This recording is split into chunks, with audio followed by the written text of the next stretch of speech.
meeting to order. Please stand for the Pledge of Allegiance. Wow. Pledge allegiance to the flag of the United States of America and to the republic for which it stands, one nation, under God, indivisible, with liberty and justice for all. roll call, please. Frank Carini, Here. Mike Dudzik, Here. Meredith Whitman, Here. Kelly Gannier, Here. Brianna Allen Kaiser, Here. Cheryl Cerniglia, Here. Mark Verhalen, Here. and our student representatives are not here. All right, good evening, everyone. Thank you for joining the May 18th meeting. Right to the agenda items. Operating norms for the board members to kindly reflect and reference those. Any questions, let me know.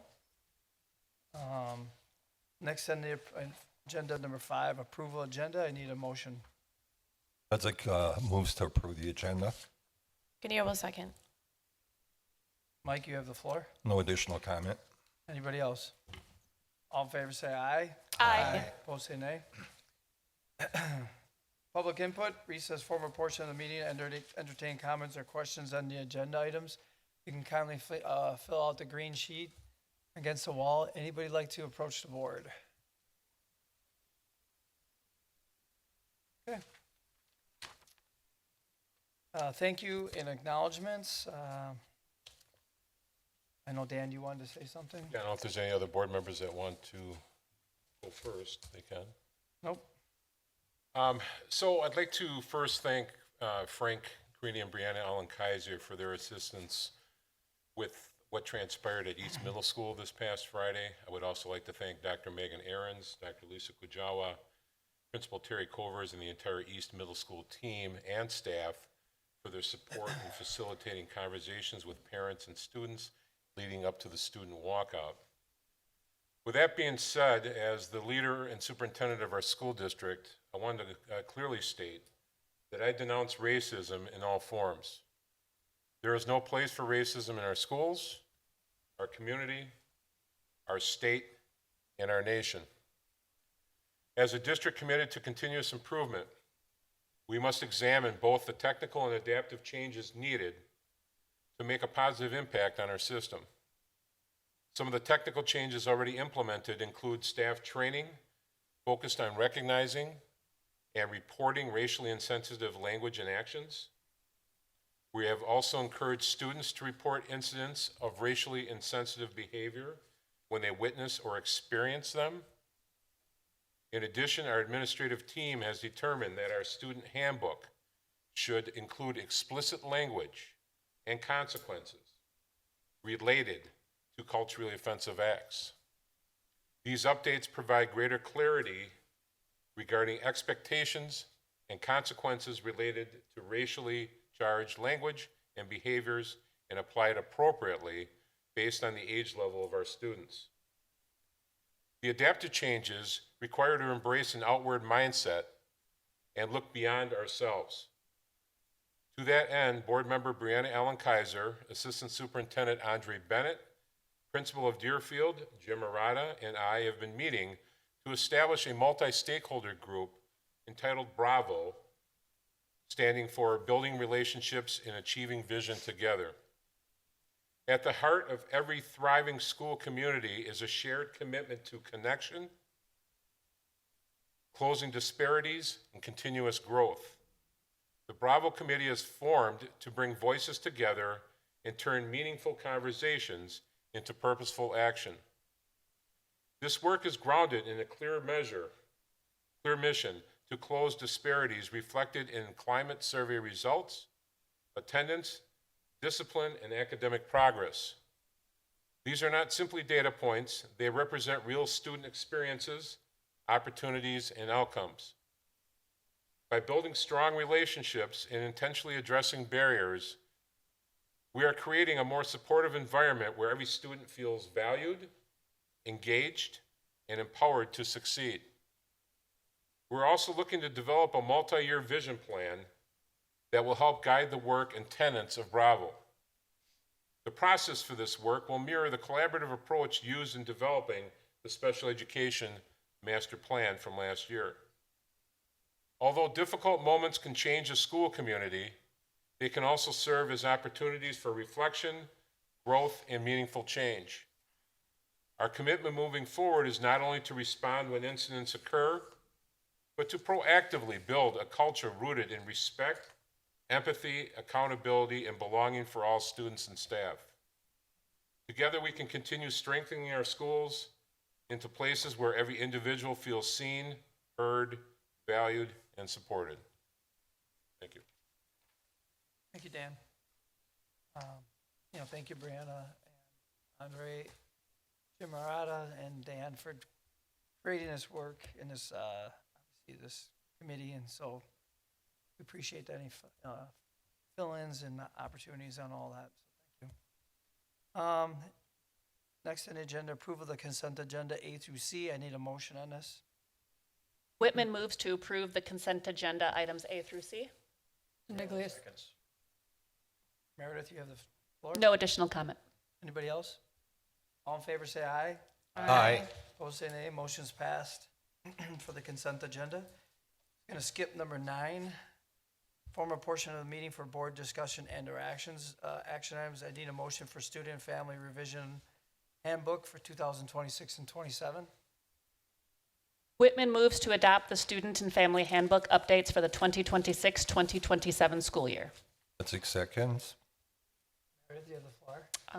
I just would like to thank Andre for putting out the information explicitly of what's been updated, just as opposed to just generalizations. So that's very helpful. Thank you. Anybody else? All in favor, say aye. Aye. Opposed, say nay. Motion's passed for the student and family handbook revision for 26-27. Need a motion for additional staffing and instructional aid. Kinnear moves to approve the creation of one 6.0-hour special education aide. Ellen Kaiser seconds. Oh, you have the floor. Do we know what school this is going to?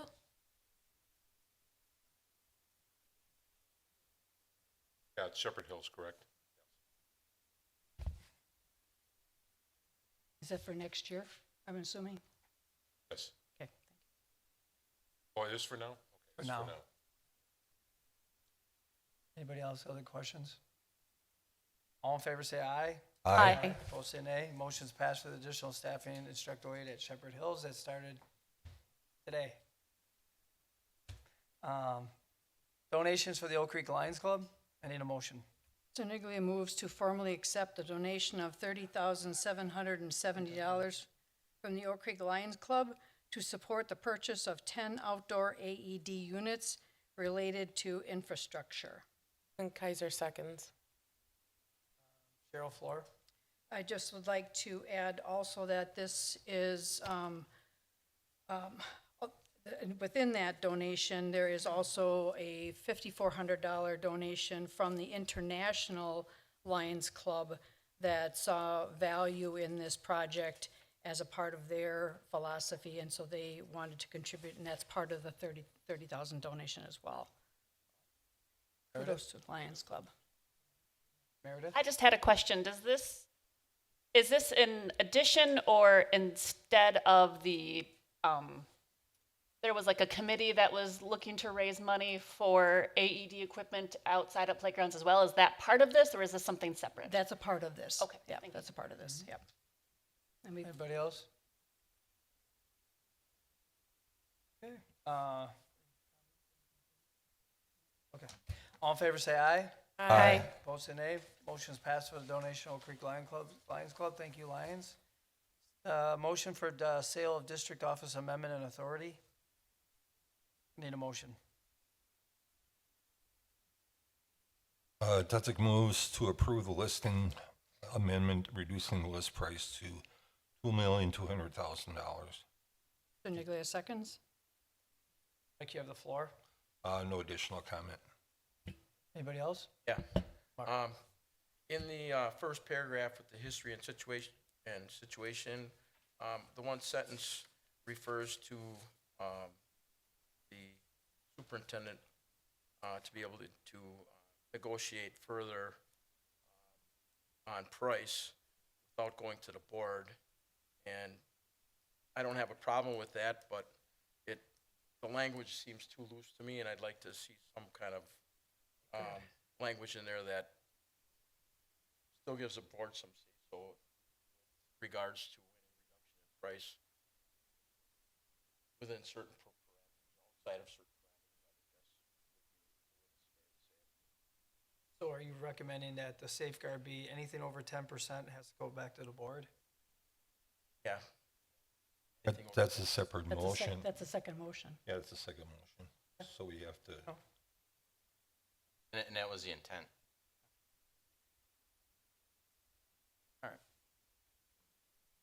So back to the first motion.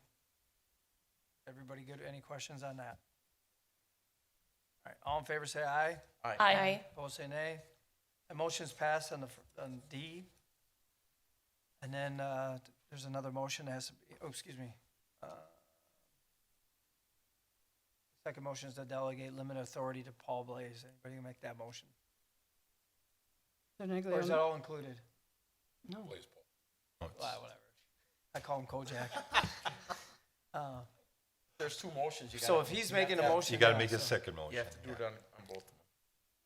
So Neglia motions to delegate limited authority to Blaze Paul, Chief Business and Finance Officer, and/or Dan Thielen, Superintendent, to make reasonable adjustments to the asking price for the sale of district office property located at 7630 South 10th Street, Oak Creek, Wisconsin, 53154, provided such adjustments do not exceed 10% of the cumulative below on the board approved listing price, and to take other steps necessary to facilitate the marketing of the district office property towards the goal of securing an offer to purchase or other sales agreement for the sale of the district office property. Any sale agreement, offer acceptance, or reduction beyond the authorized threshold shall require approval by the Board of Education.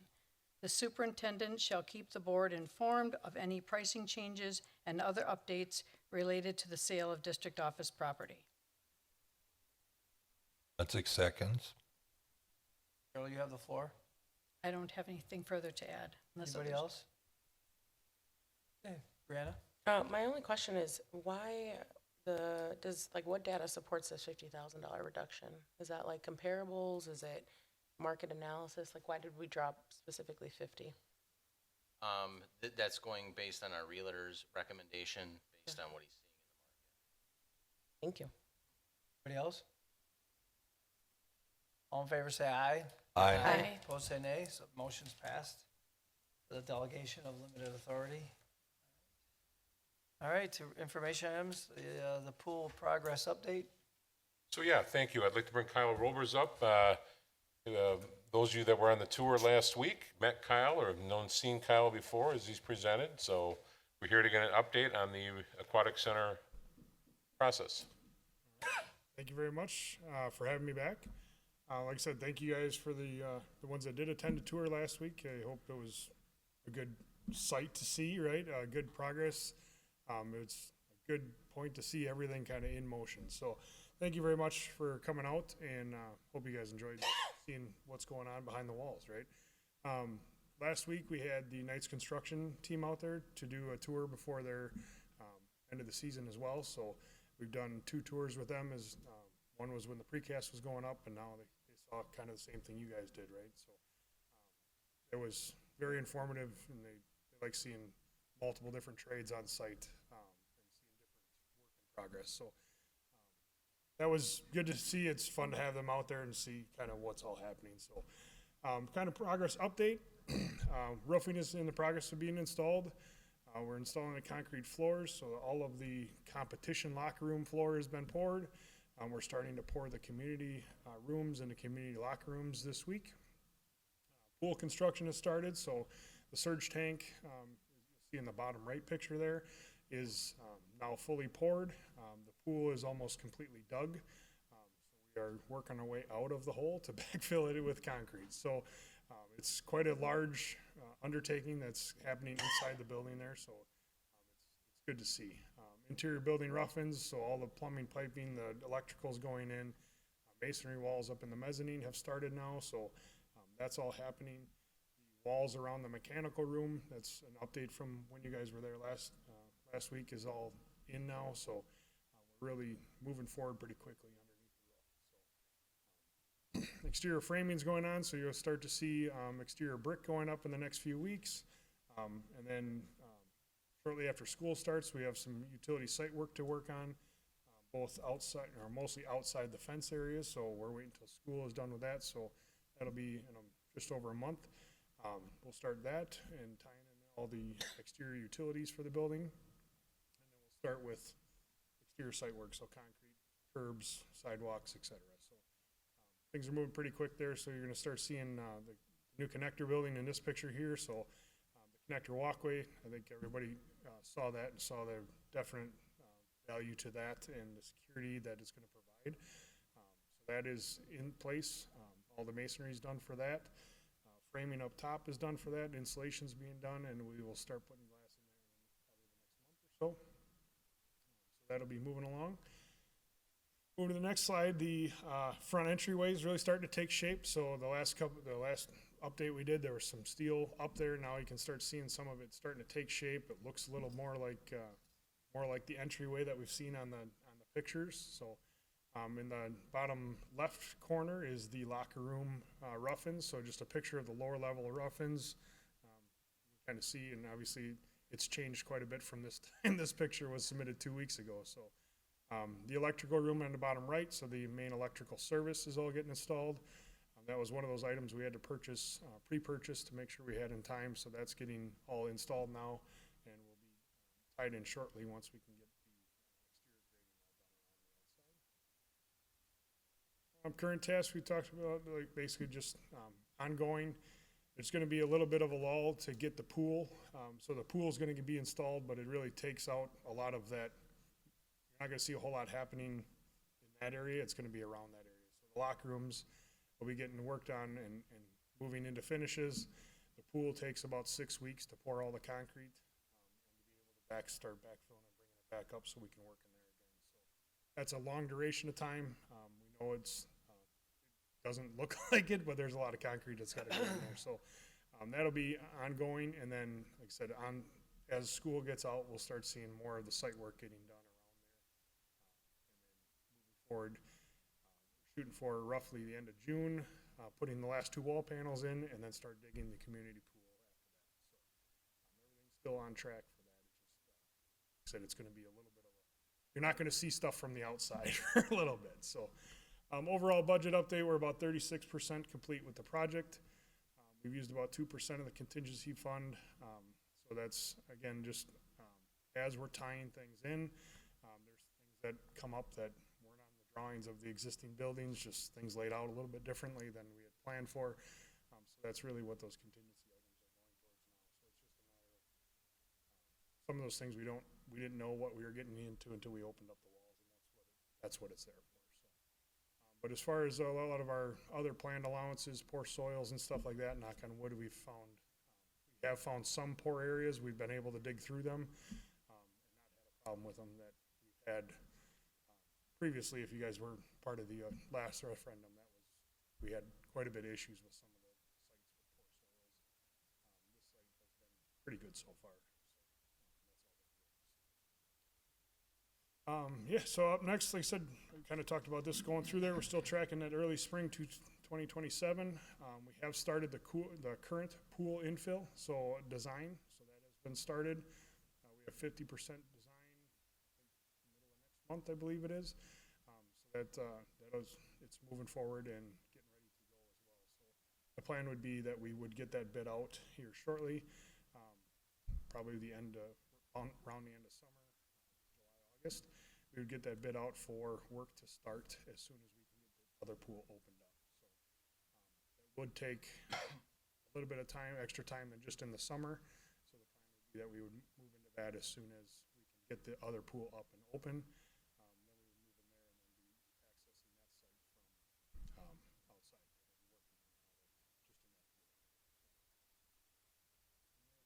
That'll be on the July board meeting. We'll go through kind of the 95% of what that area will look like. That's kind of our last big pack.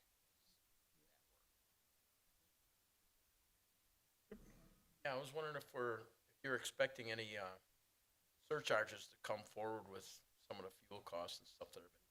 Not that we've been made aware of. Obviously, there's a concern. A lot of the materials that Yep. a lot of that can get taxed to has already been purchased. We have a lot of it, like, for instance, a lot of our flooring is already purchased. It's in storage, ready to go. So that they've already purchased all that materials. So other than, like I said, there's not a way for like the excavator to charge us extra for fuel. It's Yeah. part of their project cost. But usually what we end up seeing is that with material surcharges. Yeah, I was just wondering if any vendors had expressed anything to you that they're having to pay more for materials to come in, so they're Yep. pass any costs on to the district. So yeah, that's a great question, but yeah, we haven't been taxed with any of that. All right, thank you very much. Thank you, Kyle. All right, 26-27 compensation plan. All right, invite Troy up to present this.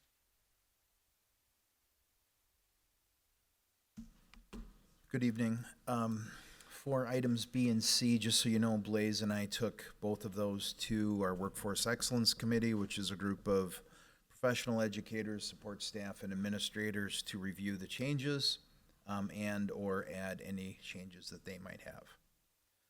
For the comp plan, pretty simple and straightforward. We're upping the maximums on almost every pay range and upping the minimums on most also, mainly due to labor market and making sure we stay consistent. We do not do that every year, but it's been a few years since we've upped the maximum, so they're going up, which will keep us in line with other school districts also. Happy to answer any questions you might have on the All right, will this increase go for next year, like July 1st? July 1, yeah. Okay. So it'll impact next school year. Got it. And as you see in there aren't many costs. The one thing that Title IX was supposed to do is this. We're adding a girls wrestling coach so they have their own team. That's what Title IX was originally designed for. So we're complying with Title IX. And it's great for our wrestling program. But otherwise, no other real costs associated with this. Some of the pay increases will become what I would call base building now versus what we used to provide if you're at the maximum a lump sum. Yeah, sure. Just on the school psychologist, the 210-day slot, did we just not need somebody? Did that whole position get eliminated then? That was Lisa Reed. She was also our safety officer, so we're now Oh. splitting that back out. Okay. We're not- Meredith. I just wanted to add, I appreciate your use of footnotes saying things we've already approved. You're welcome. All right, anybody else? All right. 26-27 employee handbook. Employee handbook again. You see the changes. I'm not going to read anything to you. Not a ton of changes. We're trying to comply with the laws mainly.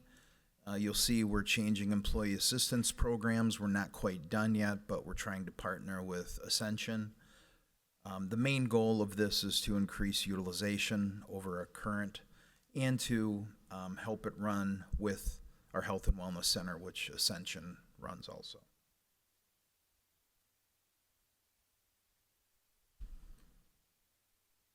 Any other questions?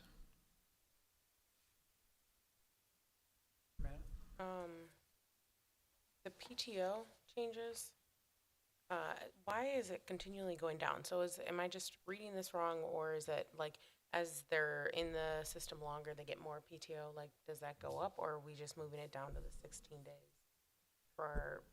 That's permanent across the board for our people who were hired in 2026, 2027? First question, no, it's not going down. When we started this, we had a great 12 years ago. We have 12-month people, which is very easy to calculate a year, and we have 10-month people.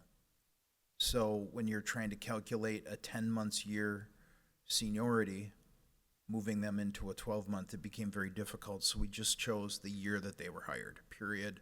It made it easier. So it is going up. So people are earning more the longer they're here. I know it's rather convoluted. Thank you. Anybody else? All right. Academic career planning. All right, we have John and Kim Leanos come up.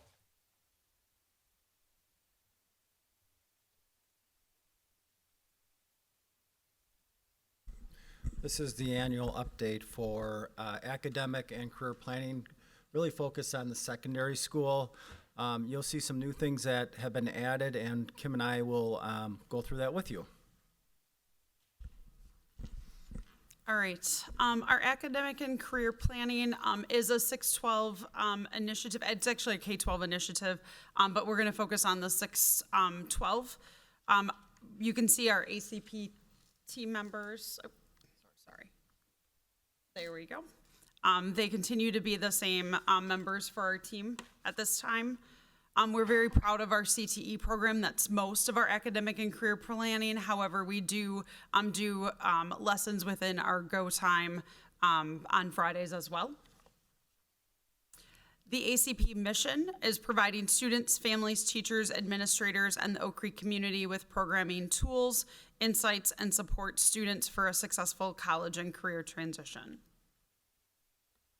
At the middle school level, they're really working on the ACP transition from elementary to middle school, which includes a transition night for elementary presentations and an open house, implementing 6th through 8th grade classroom lessons using Zello, which looks at interests, learning styles, skills. They do some of the lessons they do include Matchmaker, a learning styles questionnaire, and personality style inventories.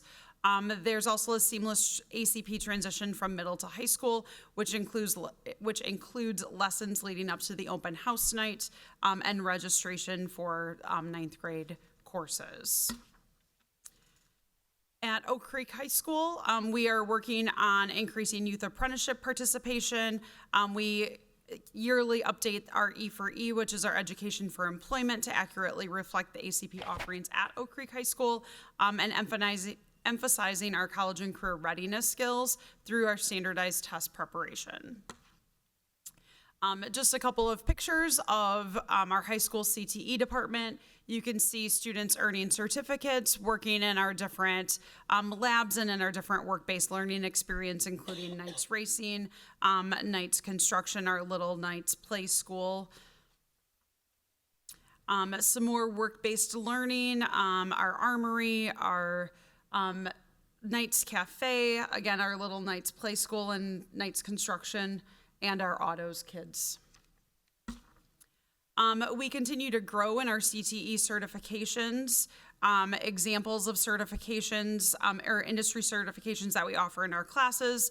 Our autos classes take a number of ASE, which is the Auto Service Excellence certifications. Our business department includes Microsoft Office certifications, Intro to Adobe, Ask Ethics exams, Ask Marketing Fundamentals.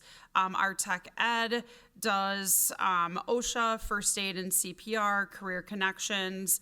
Our child care does assistant child care teacher and infant and toddler certifications. So we're earning certifications across the board, and you can see that our numbers continue to go up.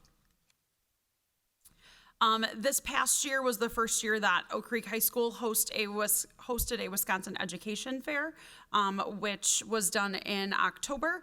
We had some really great feedback from that education fair from both the vendors and from the schools that came. And so we are planning on hosting our second annual this next October as well. So we're in plans for preparing for that. We have our annual Oak Creek High School Career Expo, which is done in early January along with our open house night. So we had over 70 different vendors this last year, and the 2027 date should be January 7th. Reality, Sorry to interrupt you. I heard a lot of good stuff from students, actually learners, on the October and January one. So it's Okay. really good. The more we can get, a lot of the learners, when I saw them, gave me a lot of good feedback on it. So the more we can do, the more we can offer. It's helped a lot of kids Yeah. coming up to graduation and have a lot of leeways and inroads to go to the next level, Yeah. which is awesome. Yeah, Just and getting it's that- nice to just give connect. me that feedback. Oh, thank you. yeah. It's nice to connect both the college piece with the career, or the education fair in the fall, and then the career fair. Yep. Meredith. I was just going to say, I normally am not a big fan of doing lots of events at the same time at the same place, but I really liked that you had the open house January 8th the same day as, because like my son was an 8th grader, and so we walked through it, and so it's kind of preparing him to think about what are careers, what are things, what classes should I be signing up for. So that was a very good use of space and time. Okay, thank you. Let's see where, Reality Day, this past March 25th, we hosted Reality Day again for our juniors, where all of our juniors go. Educators Credit Union partners with us and puts that on, along with our community volunteers. More pictures from our Financial Literacy Day. Oh, sorry. Yep, go ahead. This is new this year. Andrew Vickers from the city of Oak Creek had reached out and expressed an interest in connecting with our middle and high school students to provide them opportunities, summer internships around forestry, engineering, public health, information technology, public relations, police, fire, utility, getting students to understand that city government is just more than politicians. It's, what runs the city, plow service, water service, forestry, all those things that, a lot of people don't think about. So this is another connection with the middle schools and high schools that Andrew, I, and Ms. Church have been working on with the high school and middle school counselors. Okay. He's a little taller. All right, college and career readiness framework, we continue to operate utilizing this model that we've had for the last couple of years, focusing on the intersection of academics, technical skills, and career readiness. Last is our education for employment document. This we present to you yearly as part of a state requirement. It is updated. The link to the updated E4E document is there. It is also posted on our website. This last fall, Ricky Huber and I were able to go to the school counseling conference or convention, and we're part of a panel that presented Oak Creek's education for employment document to counselors as an exemplar. We were one of the largest schools there. It had a lot of really little schools up in northern Wisconsin, and so it was nice to show kind of a more suburban versus rural small school and how a big school does academic and career planning. And thank you. Any questions? Meredith? Yep, Meredith. I just have another comment that I think you really should be applauded for that huge increase in the certifications earned. I don't think enough emphasis gets put on that, especially with what we've gone through in the past year with test scores and such. I just think that's such an amazing opportunity that it's one of the reasons I love Oak Creek and why we moved to Oak Creek for the education, that you just get to expose kids to figure out what they like, what they don't like, and those certifications are endless and timeless. Like, you can't take that away from people, and so I really think that deserves like some accolades. Thank you. And I can pass that along to our teachers. They do a really nice job of preparing themselves so that they can deliver or prepare the kids for the certifications, but then also deliver them in the classroom so we're not having to go other places. So. Brianna? Yep. I just want to say, when Dan and I went in one of the elementary schools for a site visit, they were using the Zello, and it was so amazing to watch their little brains like pick a career. Like, if they wanted to be, they thought about being a veterinarian and what that looked like, and then if they didn't really want it, then it was like it had similar ones, and it just kind of, you just watched their brains get so excited, and they were so intrigued, and just to watch them develop through that and think about these careers that they would never think of. Like, it was like, if they didn't want to be a veterinarian, similar to that was like a pet groomer or a pet trainer, and so they started to put two and two together, and it's a great program to start so young and get them thinking now is fantastic.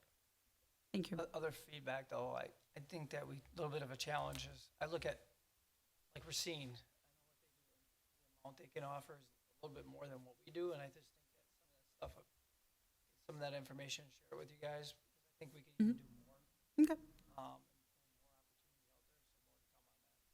Okay. Yep, like, what kind of feedback do we get from parents as far as like the tools that we give them, the charts that we have online and stuff like that? Do they find it user-friendly? Do they find it valuable? Have they? To be honest, I'm not sure how much the parents are engaging, and I think that's one of the things that we can work on from the ACP lens. And I know that that's especially as far as I hate to use the word test prep, but some of the initiatives that we're looking at for this next school year to kind of create this culture of thinking beyond what is right here in front of me. How do I prepare for post-secondary, and how do those skills transfer, and some of those same skills that are tested in some of our standardized testing, to be able to present those in a different way, that it's not just oh, I'm not going to college, so I don't need to work on this, or I don't need to worry about that. So I think over the next year and couple of years, several years, as we kind of, try to get the word out and get a different message out to our families, that it's not just, MATC, or it's not just, college that is needing these skills, that it's actually the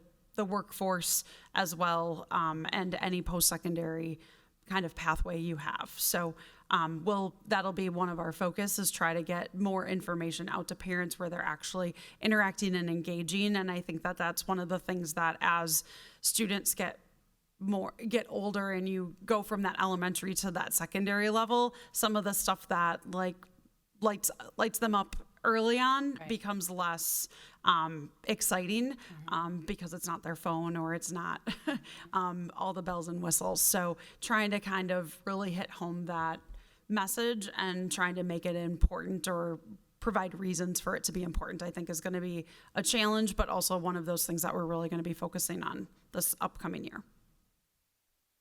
Yep, Kelly. I'm glad that you touched on that, because I was just looking at this.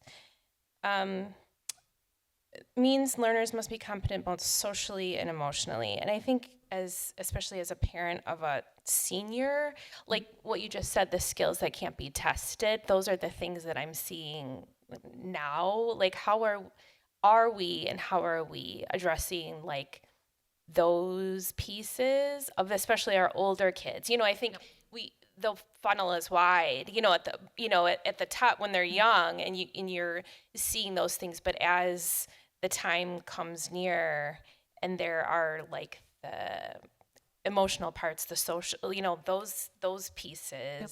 I'm just curious, So we have our night skills lessons, which is our social emotional curriculum, which we do on Fridays during Go Time Home. And so we cycle those through all 9 through 12. Sometimes they get, not concerned or confused, but they get tired of it, because it's repetitive, but it's repetitive for a reason, because we don't just want to present the skills once and then be oh, we expect you to remember all of the little, tricks or tips or strategies.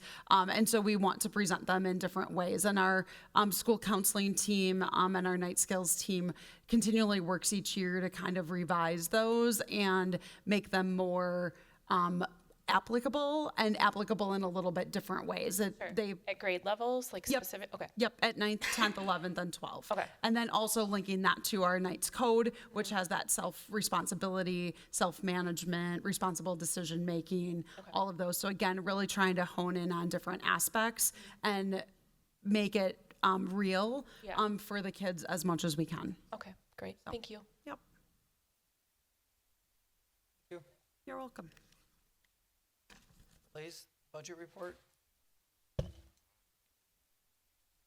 So for April, revenues are coming in pretty much as planned. We did get a tax payment in April that came through. And the one area that we're lagging a little bit is just grant claims, and that's something that we're catching up on. It's just a matter of time and getting the revisions in. Outside of that, interest has been very good again.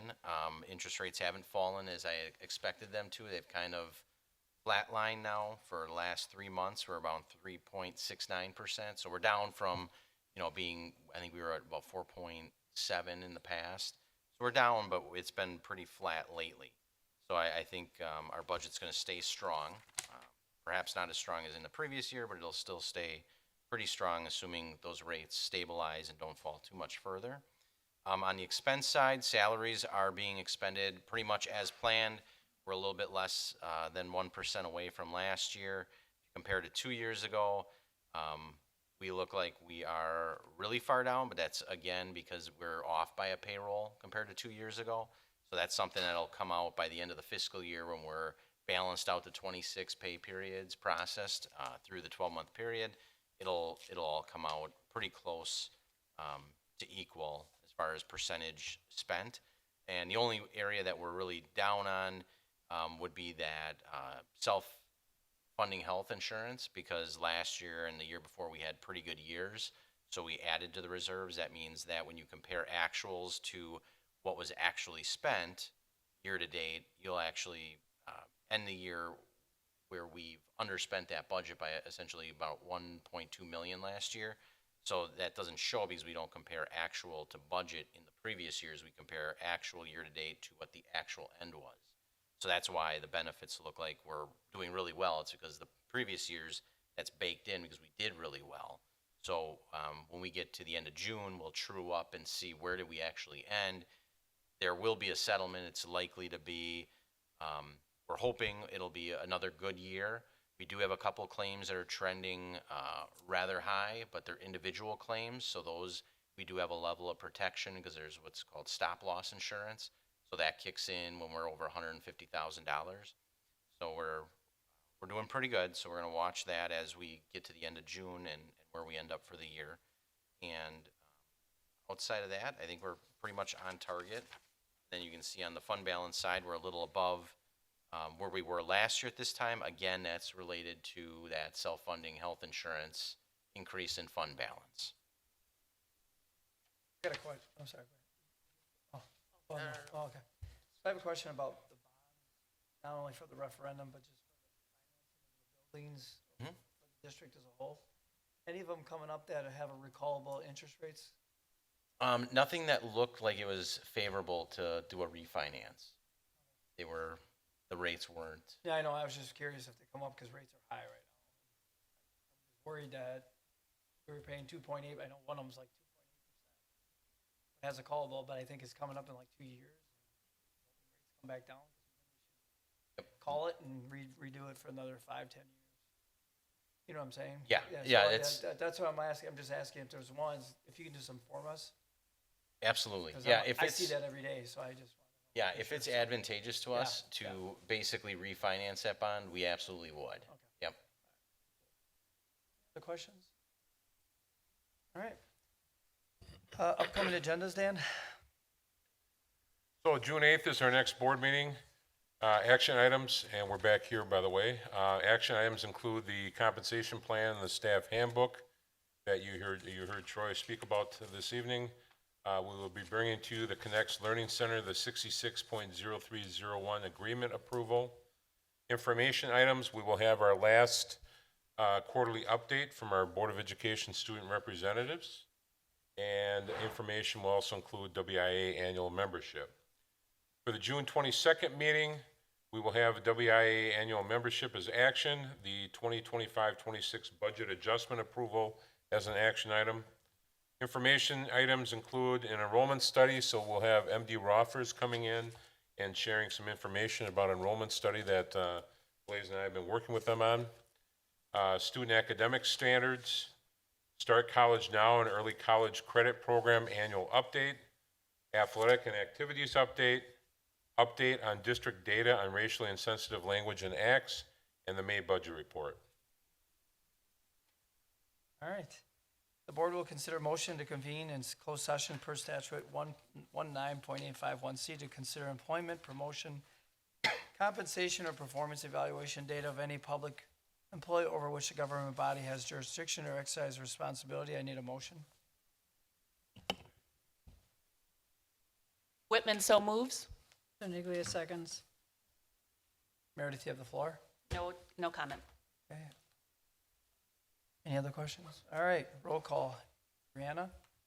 Here. Cheryl? Yes. Mike? Yes. Kelly? Yes. Mark? Yes. Meredith? Yes. Frank's a yes.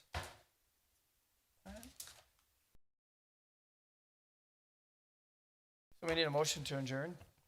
Lanier will make a motion to adjourn. Let's take seconds. Kelly, you have the floor. No further comment. Anybody else? All in favor, say aye. Aye. Opposed, say nay. Thank you, everyone. Have a good night.